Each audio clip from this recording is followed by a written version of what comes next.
Hello, my name is Kevin McGraw with KLM Audio. Welcome to my 8th video on the Behringer XR18 Mixer and how to use the routing page on the iPad. If you need help turning on your system and connecting to your iPad, and of course, if you like what you see, please subscribe to my channel and ring the bell if you would like to receive further notifications of my next video. As you can see, I already have a couple of items connected to my mixer. I have the Ethernet cable which extends to my TP-Link external router. I have one speaker connected to my left main output. I have one speaker connected to auxiliary bus 1 as a monitor. I have a wireless microphone connected to input number 9 and a dynamic mic on channel 10. I have my MP3 player connected to line 17 and 18 auxiliary input. All these are for sound on my video. So let's look at how to use the routing page on the Behringer XR18 with the iPad. Select the routing at the top of the screen.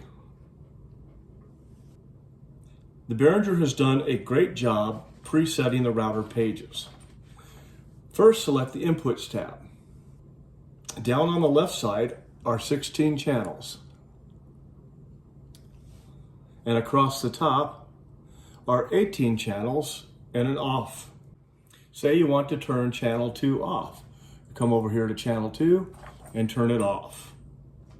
Say you wanted input channel 5 to go to channel 12. We'd select it here.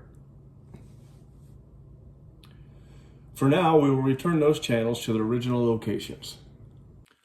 One thing I should mention is that when you swipe left or right or up and down, make sure your finger is not swiping over the selection boxes or it will change the routing by accident.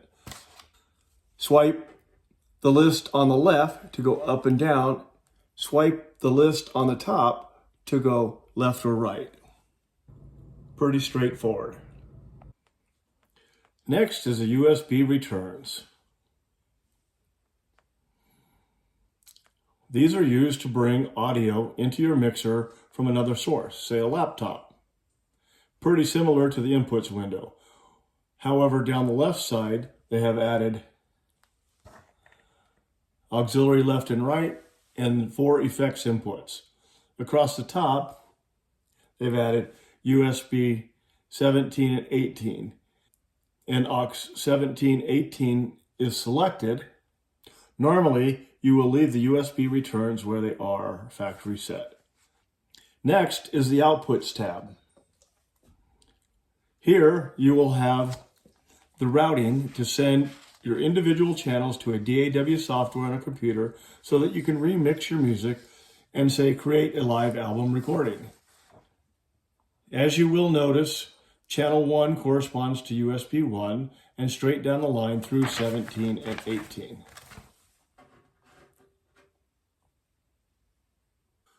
Across the top, Behringer has added effects returns, the buses, effects sends, and the main left and right.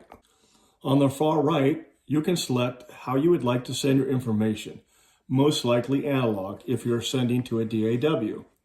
If you're sending a made mix, you would probably want to choose post fader. As you can see right now, USB outputs 17 and 18 are connected to auxiliary 1 left and right.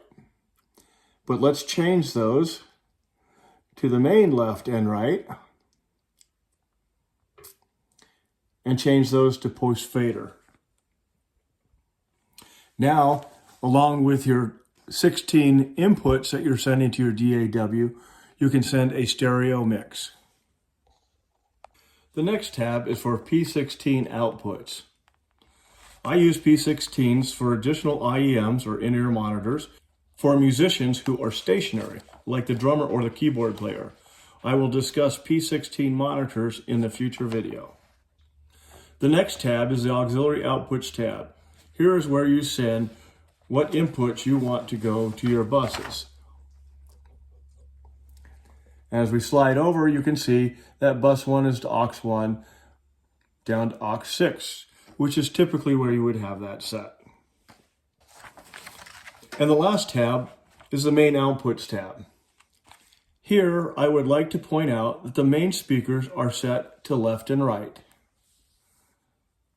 The headphone jack can be set either to left and right if you just want to hear the main mix in your headphones. So we just come over here, select phones left and right, and we just get the main mix. However, if you want the headphones to be able to use the solo function, you need to have the phone set to monitors. And that is a basic rundown of the routing page. The next video will be on EQ using the iPad on the Behringer XR18. Again, if you enjoyed your video, please subscribe to the channel and ring my bell to receive further notifications of my next video in the series for Behringer XR18.